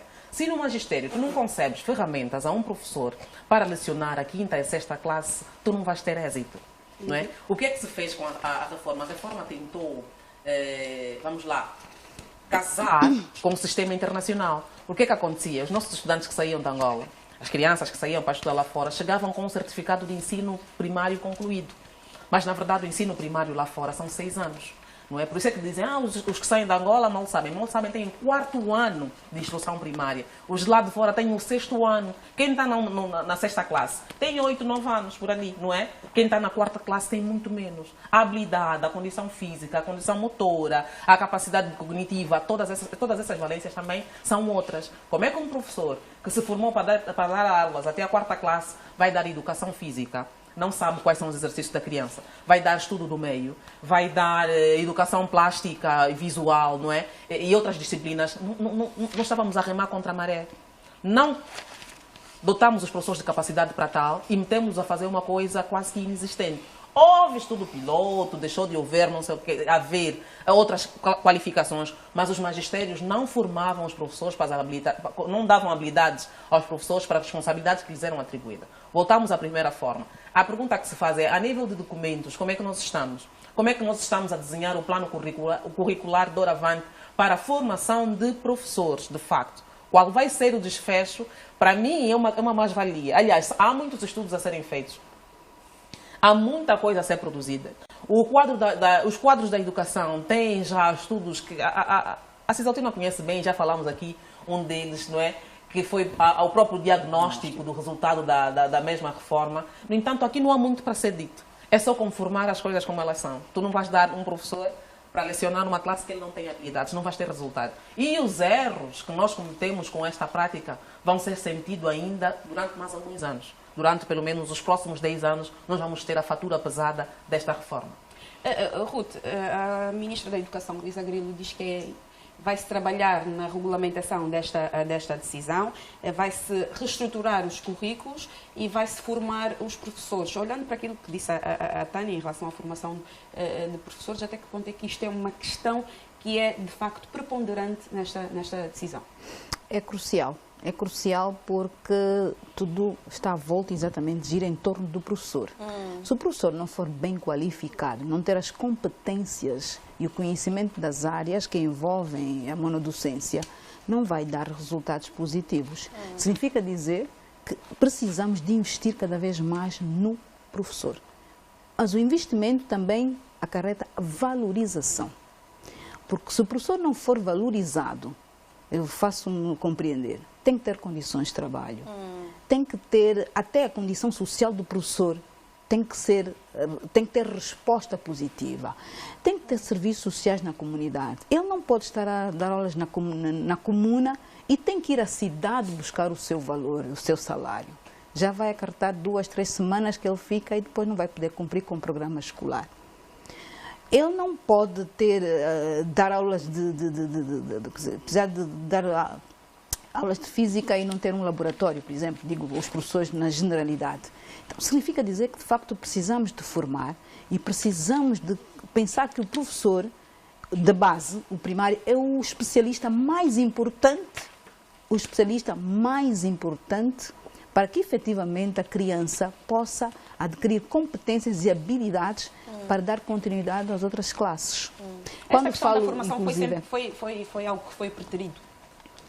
Se tivermos que olhar para o facto de já termos tido 2 leis de bases do sistema de ensino, uma de 13 de dezembro, 13/1 de 31 de dezembro e a 17/16, isto, se tivermos que olhar para o facto de já termos tido 2 leis de bases e ainda esta questão do professor, da formação do professor e da qualidade dos professores ser muito premente, a minha pergunta é se foi uma questão preterida.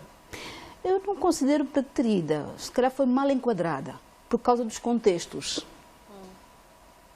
Não foi preterida, simplesmente não se adaptou muito bem àquilo que precisamos fazer para aumentar a qualidade do ensino.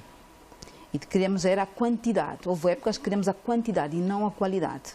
Imagina, ainda hoje temos salas de aulas com 60 alunos. Por causa da falta de professores. Não é possível. Nós temos que ter mais professores para que as crianças possam estar nas salas e poderem, de facto, aprender. O professor tem que ter noção dos quadros das crianças ou dos adolescentes que têm para poder ter noção de com que especificidade vai trabalhar com a Rossana ou com a Tânia. Porque se tiver muitos alunos, ninguém vai poder compreender e a qualidade não vai ser a que nós precisamos. Se me permite, essa questão da retirada das classes da 5ª e 6ª da monodocência tem impactos económicos e ligando com o que estava a dizer a Ruth, neste momento, de acordo com os dados do Ministério da Educação, há uma necessidade de 60 professores, 60 mil professores. Com essa medida, este número vai aumentar. Sim, porque já se falou que vai ter que contratar mais professores. Exatamente, vamos ter que contratar mais professores. Isso significa mais dinheiro que vai ter que ser alocado, não é? Vai aumentar a despesa pública. Portanto, pensar nisso é importante, porque, conforme dizia a Ruth, a questão do excesso, a superlotação das classes tem muito a ver também, em algumas localidades, com a falta de professores. Porque há localidades onde nós temos, a escola existe, né? Mas como não há professores suficientes, então os alunos são agrupados nas salas. Mas depois também eu sei que a monodocência sempre foi vista assim, muito mal por uma boa parte da sociedade e alguns professores.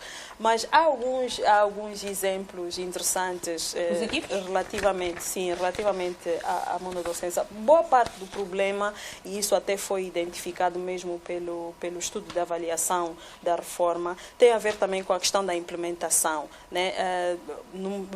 Tinha-se pensado em fazer um piloto, mas depois não se fez o piloto e fez-se de uma forma geral. E o que os professores diziam, muitos deles, era que tinha a ver a questão mesmo da formação, né? E formação e também as condições de trabalho, que são fundamentais.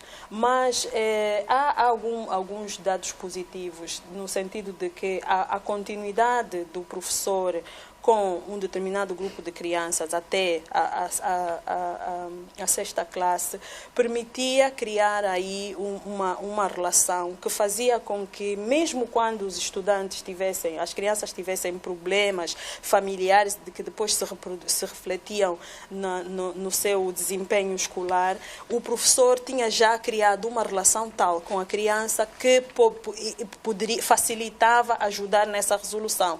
Então, uma das preocupações que poderá surgir eventualmente poderá ser a questão da estabilidade emocional das crianças ao terem que lidar com 2, 3, 4, 5 professores naquela o idade. afeto e as competências, já que algo para se pesar na balança. Uma outra nota, já permitam-me só... Já te devolvo a palavra, Cisaltina. Dalva, vamos olhar aqui para uma frase que Filipe Zau, que é PhD em Ciências da Educação, escreveu num artigo no Jornal de Angola no dia 15 de abril, em que dizia: no fundo, não se adequaram as competências profissionais de professores às novas exigências de uma reforma educativa que se fazia necessária face às reformas que se operam de forma acelerada em todo o mundo. Face a isto, eu pergunto, a monodocência falhou? A monodocência encerrou-se com vários desafios. Do ponto, primeiro, daquilo que é a materialização da visão em sede do diagnóstico feito pelos especialistas do setor, não é? Porque este diagnóstico veio trazer à luz um conjunto de constrangimentos que o próprio subsetor assim só tinha, e que a realidade de Angola é muito diferente daquilo que muitos de nós idealizamos. E a monodocência teve dificuldades. E nós já discutimos aqui muitas vezes esta matéria, é que ao longo de muitos anos fomos criando políticas sem, na realidade, conhecer a realidade implícita de quem, em primeira instância, vai beneficiar. Agora, o que é importante é que as reformas, tanto neste subsistema, devem continuar. Porque o mundo está em constante, as reformas devem continuar sistematicamente. O país tem que se ajustar, não é, até que atinjamos um nível ótimo. Agora, é preciso que nessas reformas sejam capturadas um conjunto de valências, pessoas que vão trabalhar neste subsetor, olhando também as diferentes regiões do país, as crianças ou os integrantes, tanto neste processo, para que, não é, elas devem continuar, mas não com uma periodicidade curta. Eu olho para a Holanda, por exemplo, que tem um subsistema de ensino muito estável. Em cada 7 anos, há uma reforma, há sempre alterações, sempre é revisto o próprio mecanismo na sua íntegra. E no nosso caso concreto... Mas aqui também isto tem estado a acontecer. Sim, mas o nosso problema, Rosana, e este é o meu entendimento, o que se procura fazer agora aqui é, em primeira instância, não é, tomar em atenção todos os aspectos, tanto exógenos, que no passado não foram tomados em atenção, para permitir que os integrantes neste subsetor tenham tangibilidade. Porque não importa aprovarmos uma lei se o último beneficiário, que poderão ser ou o professor ou os alunos, não se revêem nele. Não é? Então, o que se procura olhar para aqui nesta dimensão é efetivamente que a monodocência tenha tangibilidade na vida das crianças. A Tânia fez cá referência de aspectos de aspectos importantes no plano curricular, o ajustamento que tem que ser feito. Sim, deve ser feito. Eu penso que, no passado, E eu me recordo que as nossas aulas se iniciavam em setembro. Portanto, o meu tempo de estudante tinha início em setembro. Havia padronização portanto, com outras geografias. E, de repente, houve alteração, por exemplo, do início das aulas. Começaram a iniciar em fevereiro, já num contexto completamente diferente. Inicialmente era em janeiro, depois passou-se para fevereiro. Eu sou um bocadinho mais velha, não é? Estou a olhar, no meu tempo era setembro, depois subiu, não é? Eu lembro-me que esta alteração do calendário aconteceu pouco depois das eleições de 1992. Em 92. Os professores foram chamados a participar no processo eleitoral. No processo eleitoral. Então houve ali um interregno em maio de 1992 e só se retomou as aulas em janeiro de 1993. E houve um interregno muito grande. E isto causou um desfazamento. E em algumas províncias, eu que na altura vinha do interior, em algumas províncias, as aulas, mesmo assim, na altura convocada pelo Ministério da Educação, na altura, não havia começado, pelo menos na minha província, começou um bocadinho mais tarde. Temos alguns problemas, portanto, logísticos a nível da província. Portanto, em suma, para dizer, eu partilho integralmente da visão institucional, portanto, do Ministério que superintende do subsistema, que é importante que se retire, que a sexta classe volte um bocadinho mais para trás. Para o primeiro ciclo. Para o primeiro ciclo. Muito obrigada, Tânia. Que haja uma melhor preparação, primeiro, dos professores, para que eles tenham um desempenho melhor a nível, portanto, daquilo que é a sua responsabilidade. E as crianças também, para além dos ensinamentos, também haja diversificação, ou tanto, multiplicidade de matérias que possam torná-las, tanto, mais competentes, para que, colocadas num contexto diferenciado, não haja um gap muito grande. E o que é que vos pareceu, e lanço agora esta pergunta no ar, para quem quiser responder, o que é que vos pareceu o posicionamento do Simprof?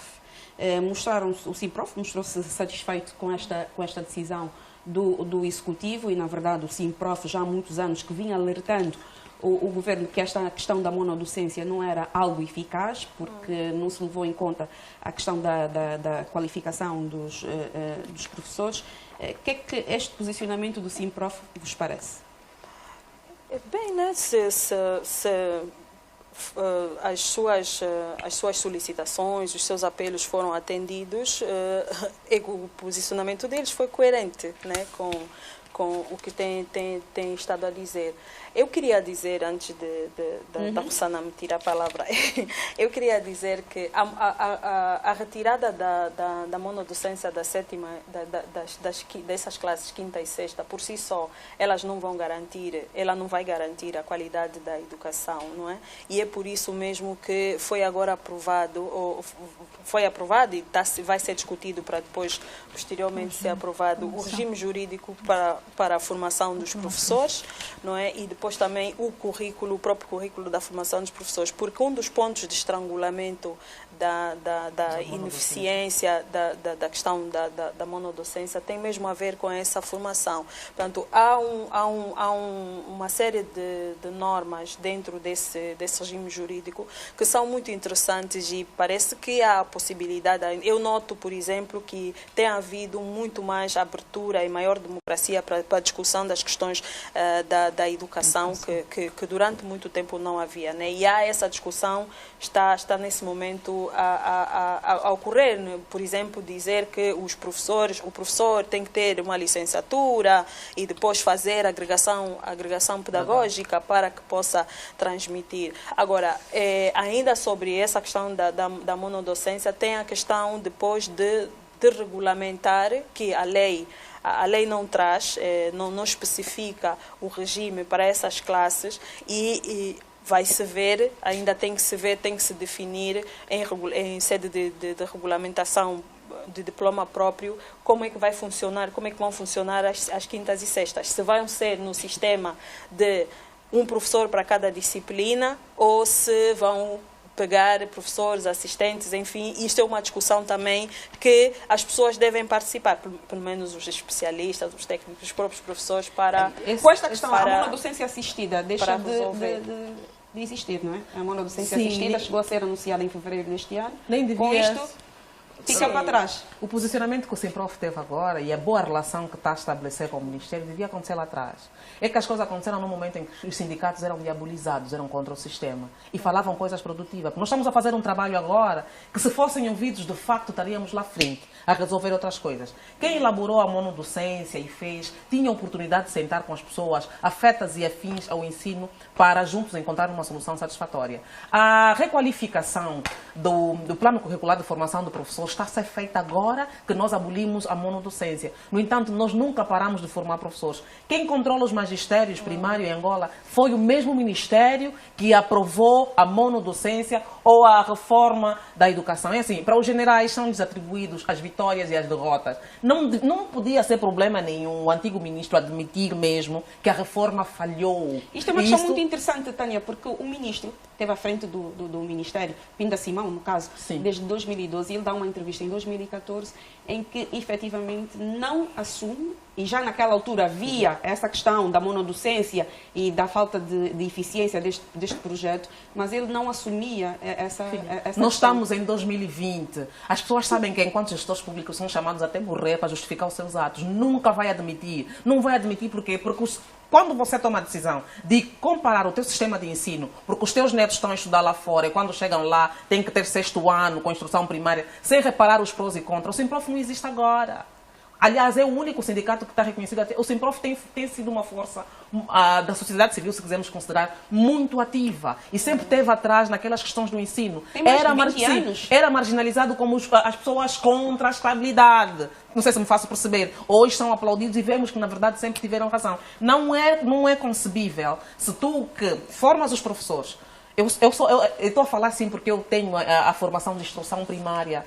E eu sei que as habilitações que tenho, enquanto técnica de instrução primária, é para dar aulas até a 4ª classe. A mesma forma que devia imitar lá fora é, para tu lecionar na instrução primária, o mínimo que se exige é uma qualificação de mestre. Porque para tu edificares um edifício, a base alicerça tudo. Sim, mas a formação... tens que olhar para a conjuntura do país. Espera, né? Claro que eu tenho que olhar. Nós ainda temos Cisa, deixa-me só concluir o pensamento. Eu não estou a dizer que necessariamente nós temos que ir a esse nível de exigência, porque acabamos de falar da ausência de 60 mil professores para cobrir aí onde realmente falta. O que eu estou a tentar dizer é que, ao imitar, imita bem, imita aquelas coisas que fazem sentido, de facto, para a tua realidade. Como é que passa esses anos todos, a pessoa que implementou e que sabe que tem erros e que agora o país vai ter que gastar muito dinheiro. Eu falei que os erros vão nos levar 10 anos para coisa, mas não, o governo angolano é incapaz de admitir mas temos sempre que pensar que o setor da educação não é só uma questão do Ministério ou da ministra. Por isso é que eu usei o adágio. Estado. Sim, por isso é que... É uma questão de Estado. E já vamos ver no próximo tema. Por isso é que eu usei o adágio que ao general se lhe é atribuído as vitórias e derrotas. Se tivesse dado tudo certo, os louros seriam para quem? Se tivesse tudo brilhante, Einstein na escola. Aqui, a Tânia levantou algumas questões interessantes e uma delas é que a formação nunca parou efetivamente. Não é? Sim, nós tivemos Hoje estamos a dizer que os professores não estão bem qualificados e que tem que se pensar nesta qualificação e formação dos professores, mas é um projeto que teve sempre a decorrer ao longo dos anos. O plano curricular é o mesmo. Sim. A monodocência estamos a discutir agora para fechar, mas, no entanto, você continua com uma monodocência que está há mais de 5 anos, mas continuas a formar professores com habilitações para dar até o 4º ano. Por isso é que estão a fazer agora essa questão da reforma, né? Rever o currículo para a formação dos professores. Logicamente, vai haver, né, um período entre a aprovação e depois adequar tudo isso. Portanto, não vamos ver já os resultados imediatamente, né? Vão ter que reformar os currículos e isso também em ligação com aquele trabalho todo que está a ser feito, com a adequação também dos currículos para as crianças, tudo isso está tudo interligado. Vamos ouvir a Ruth. Penso que o momento é excelente, uma vez que estamos a dar conta dos nossos erros e queremos mudar. Precisamos rapidamente reformular muitos aspectos e, sobretudo, tendem a atenção que a educação não depende só do Ministério da Educação, depende de outros setores. Por outro lado, já está a decorrer a reformulação dos currículos e, em particular, está-se a dar uma atenção muito especializada mesmo da primeira infância, a educação na primeira infância, aquela que é dada nas creches ou na iniciação também, em continuidade. o que é que se pretende? Que cada vez mais os especialistas é que tomem conta das nossas crianças, pessoas especializadas, que possam efetivamente agregar valores a esta criança, para quando ela crescer ter, porque afinal de contas o maior investimento que temos que fazer é exatamente na primeira infância. Se é uma primeira infância bem feita, para qualquer criança, ela vai enfrentar o primário, vai enfrentar o secundário e vai, de facto, dar os resultados que pretendemos. Vamos agora olhar rapidamente para a questão do ensino superior, que também foi uma das medidas decididas nesta reunião, onde os reitores de Doravante passam a ser eleitos pelo Conselho Geral. Dalva, o que é que isto te parece? Eu penso que é uma medida positiva, na medida em considerando, o fato que está em curso, em sede do Ministério do Ensino Superior, a elaboração do regulamento geral para a eleição dos órgãos, dos institutos do ensino superior, institutos públicos de ensino superior. E penso que este regulamento também só se concretiza pela regulamentação da própria Lei 17/16, não é? Porque num dos seus artigos, eu penso que no artigo número 10, no artigo 79, estabelecem que os órgãos de superintendência devem criar um clima de gestão democrática em sede destes órgãos, estamos a falar das instituições públicas de ensino superior, e garantir a inserção de todo o corpo académico, estamos a falar dos docentes, os discentes, professores, os alunos, o pessoal administrativo, os investigadores e todo muito mais. Para mim, esta lei, na verdade, vem tornar-se consentânea com a nova lei dos institutos públicos, a 2/20 de 19 de fevereiro, que dá uma atenção especial no seu artigo número 2, na linha A, para tanto as instituições do ensino superior e investigação científica. É importante a democratização nestas instituições e que os entes gestores ou os corpos diretivos, ou órgãos sociais, assim que gostamos de dizer, possam ser eleitos por seus próprios integrantes e que haja uma participação de todos os elementos que fazem parte da instituição. Este processo já vem de um passado, mas, na verdade, nunca foi efetivamente concretizado por razões que eu particularmente desconheço, não é? E que agora vamos dar visibilidade. A lei anterior, só para referir aqui, ela previa que os órgãos de superintendência é que tinham competência de nomear os reitores. Neste formato atual, há uma alteração substancial que eles são eleitos em sede de uma assembleia, não é? E que portanto, o Ministério não tem, portanto, tem muito pouco a dizer. Mantenham essa figura de institutos públicos, mas, entretanto, com uma particularidade. A atenção que que para mim também constitui-se de extrema importância, é o fato de terem este regulamento vai incorporar um conjunto de critérios, não é? Que é para a candidatura, sobretudo dos reitores. Eu peço que sejas célere. Dos reitores. Os reitores, hoje, há uma obrigatoriedade em sede deste regulamento que os reitores devem estar no topo da sua carreira, devem ser catedráticos, devem ser investigadores, não é? E com 5 anos de experiência na docência. Isto vai conferir maior excelência? Também. Mas para mim é mais uma questão de justiça. Uma questão de justiça a partir do momento em que a gente, quando grita que cá fora queremos todos trabalhar para a construção de uma verdadeira democracia, começa nas instituições públicas. E nós sempre tivemos, hoje vou ficar com a questão da captura e o refém, o ensino superior público em Angola sempre foi refém do sistema, não é? A primeira manifestação pública que nós tivemos, isso em 2004, eu acho que foi na Faculdade de Ciências Sociais. O sistema ficou com medo. Alunos do ensino superior, intelectuais, e tomou medidas drásticas. Para mim, quando tu usas a instituição de ensino superior, fundamentalmente, é minha opinião, Dalva, para a produção ideológica do sistema, tu mudas tudo. Tu mudas tudo. Independentemente das razões que tiveram na base de deixar de serem eleitos para ser indicado, a pessoa indicada não é autônoma de todo. Por mais que estejam nos requisitos necessários para ser um reitor, que é prestígio social e até ético, mas ele sempre vai ficar preso à dívida moral de quem o indicou. Não vai haver liberdade de fato. Para tomar decisões administrativas, vai consultar. A liberdade na academia é essencial. Se tu não tiveres liberdade, aí na casa, as pessoas chamam casa das leis, a Assembleia Fífia.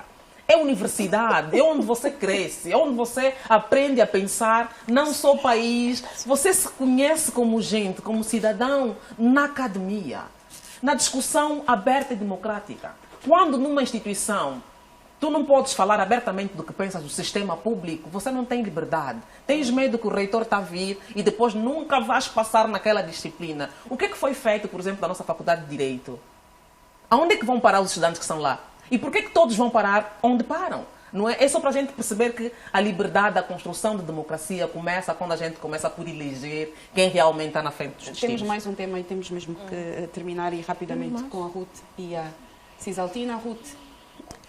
Eu considero que o aspecto de democratização e também a aproximação com a comunidade é extremamente importante. E já, além dos aspectos que a Dalva já adiantou, também haverá, digamos, a integração das pessoas da comunidade, as pessoas de referência. Para quê? Para exatamente também aconselhar e, quiçá, poderá ser essa síntese ou simbiose entre a investigação e também os fenómenos sociais e outros que acontecem na comunidade. Cisaltina. Não, sim, estou plenamente de acordo com o que disse a Ruth relativamente à questão da democratização, que é fundamental, né? A universidade tem que ser democrática, tem que ser um espaço democrático para que possa efetivamente cumprir com os seus objetivos, né? E esperar que isto venha a conferir uma certa qualidade também na educação e na formação das pessoas que estão na universidade. É fundamental e muito bem, ainda bem que esta lei foi revista, né?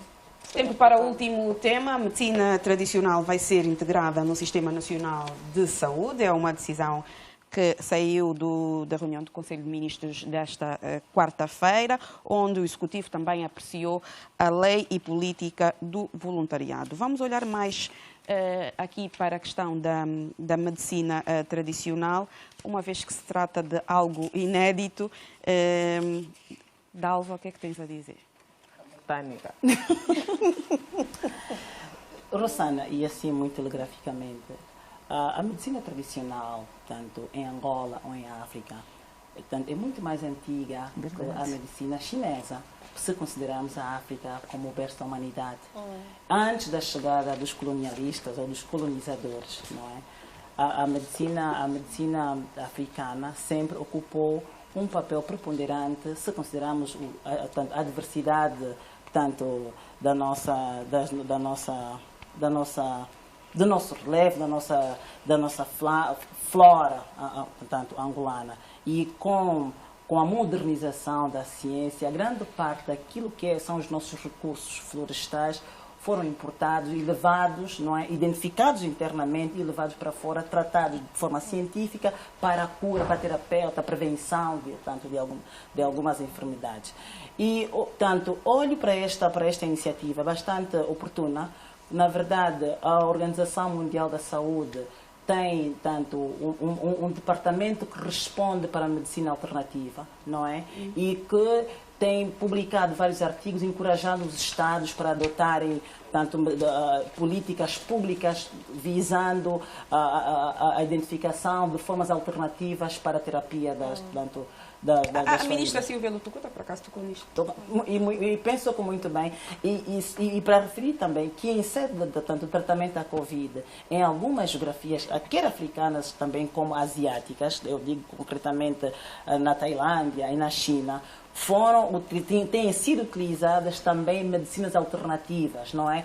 Para, portanto, aportar aquilo que é a necessidade de tratamentos caseiros para garantir que as famílias e os enfermos consigam obter cura.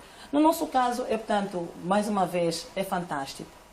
E vale aqui, tanto, chamar a atenção aos nossos mais velhos, os donos da botânica, que a aprovação deste documento não legitima, não é, tanto a prática aberta da vassoura, da tala, não é? Do oriangulismo e outras coisas mais. Não é isso que estás a provar. Na verdade, tive a oportunidade de conversar com o mais velho, tanto no interior do país. É bom que se diga isso para não se confundir. Sim, não é? as pessoas, não, fica claro, nós estamos aqui a falar que, olha, o Tilhango agora pode aparecer tanto aberto e voar ali para as cidades. Não, não é o que se quer. O que se quer aqui é dar oportunidade, não é? Que a terapia tanto tradicional tenha natural. visibilidade e que sejam criados os mecanismos da sua regulamentação, não é, para que nós consigamos também exportar esses produtos. A Angola tem muito boa medicação, muita coisa boa que nós utilizamos hoje, a Santa Maria, que é utilizada para problemas respiratórios, não é? Há tanta diversidade de medicamentos. Se há esta componente, esta importância, por que se demorou, esta é uma pergunta que lanço a todo o painel, por que se demorou a aceitar a medicina tradicional como parte da medicina convencional? O complexo do branco. Ou achar que sou o doutor da bata. Sim, é um complexo Mas Angola enraizado. tem quase 45 anos de independência. Mas parece que são 10, né? Em termos de complexo que nós temos para aquilo que realmente é natural, é nosso, é nacional, o facto do colono nos ter ensinado, ou não sei se eu digo ensinado, né? Mas colocar de forma até agressiva, da forma que colocou na cabeça que as coisas tradicionais é ligação com forças ocultas, é tudo errado, é tudo mal. Por exemplo, eu queria dar um exemplo. A doença epilepsia. Epilepsia oficialmente é uma doença quase que incurável, né? Na medicina convencional não tem. Mas nós, tradicionalmente, quando temos os casos nas nossas famílias, as nossas avós sabem curar. E por incrível que pareça, os nossos parentes crescem, nunca mais vão ter ataque quando são tratados pelos nossos da nossa forma. E por que não se estuda essa forma? Fitoterapia. Por que a gente não investiga, não consegue investir nesse tratamento para até, sei lá, se calhar nacionalizar a prática, os fármacos como o nosso. Em Angola, quem tem epilepsia, se não tem família dele na província, tem problema. Mas quem está próximo e sabe que uma tia, uma mãe, trata-se, cura-se, mas não se grita isso. Isso é importante, porque há um conjunto de doenças que em Angola são mesmo tratadas desta forma. Desta forma. Eu aqui, para dar um exemplo, há uns 20 anos, o catolotolo, que nós chamamos catolotolo, era tratado dessa forma. Sim. Hoje temos que ir ao hospital se tiver... Porque se você tratar da forma que a avó nos ensinou, já está a voar, está a pedir outras coisas. Outra questão que a Dalva levanta é a questão da tala. A questão da tala já se tem feito muitos estudos. Eu sei que a Faculdade de Medicina e de Ciências Sociais também já fizeram vários colóquios internacionais para o estudo. Mas a tala no hospital vais morrer. Tradicionalmente, a gente costuma ouvir relatos que há cura.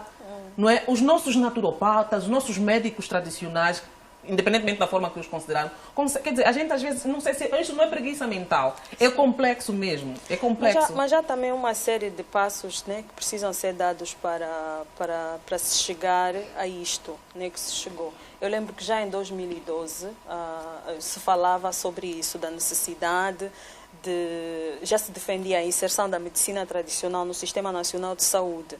E esse reconhecimento da necessidade vem do facto de que, para muitas pessoas, particularmente no nosso contexto, a medicina tradicional é o primeiro recurso, o único recurso em muitas situações.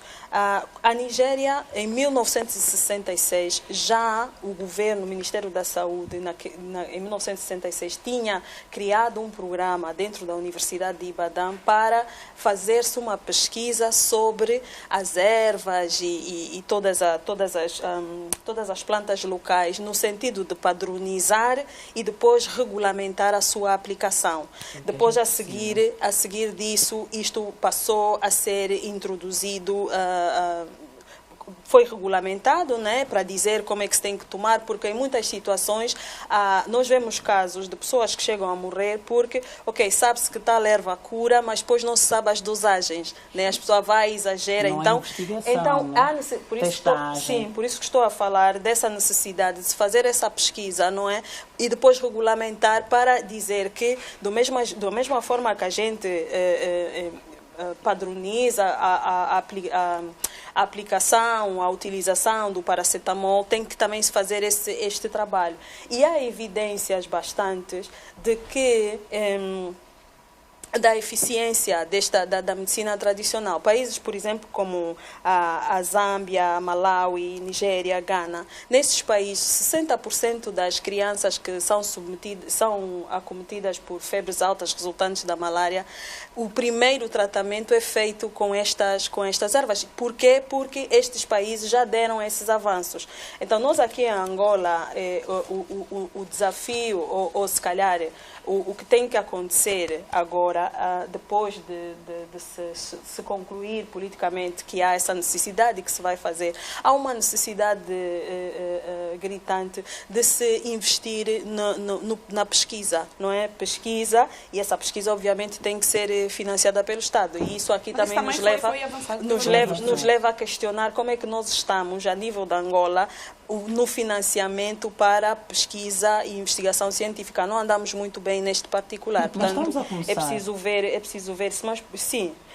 E depois também a outra coisa seria a fazer, incluir este conhecimento nos cursos dentro das faculdades de medicina, para que isso seja padronizado, porque não pode ser feito de qualquer maneira, porque para além dessas questões do acesso... Sim, vou terminar já, mas vocês me interrompem quase sempre que eu falo. Para além dessas questões de acesso, em comparação à medicina convencional, há também, a medicina tradicional também oferece uma plataforma e oportunidade para a preservação dos valores e de questões identitárias. Isso é muito importante. Não é só a questão de tratar a questão de saúde, mas é todo um conhecimento que tem uma importância nessa valorização e preservação da identidade dos povos. Por isso é que uma medida como esta é muito, muito importante. É, sem dúvida, importantíssimo, e eu diria que há 3 pilares a considerar. Primeiro é o estudo e a pesquisa, e a integração dos naturopautas, os médicos tradicionais, num colóquio em que na mesma mesa possam abordar a nossa situação de saúde, como foi bem dito aqui, já é secular, tem a sua importância.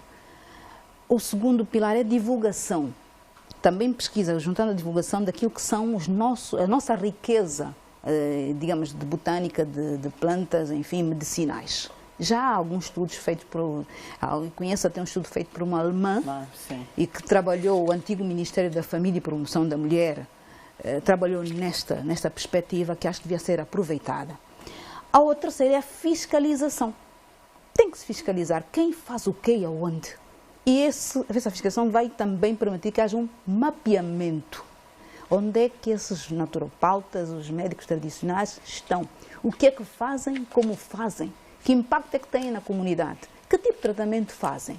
Porque, inclusive, no norte pode haver um tratamento para a febre, para a malária, e no sul haver um outro tratamento. É preciso juntar essas peças na mesma mesa e definirmos um padrão. Sim. E depois fazermos uma inter-relação com o que se faz na África. Obrigada e agradeço uma vez mais a vossa presença. Dalva Ringote, Cisaltina Coteia, Ruth Michinge e Tânia de Carvalho. Nós terminamos mais um programa Política no Feminino. Na próxima semana cá estaremos para analisar outros temas que efetivamente vão fazer manchete durante a próxima semana. Tenham todos continuação de um bom resto de noite e até a próxima semana.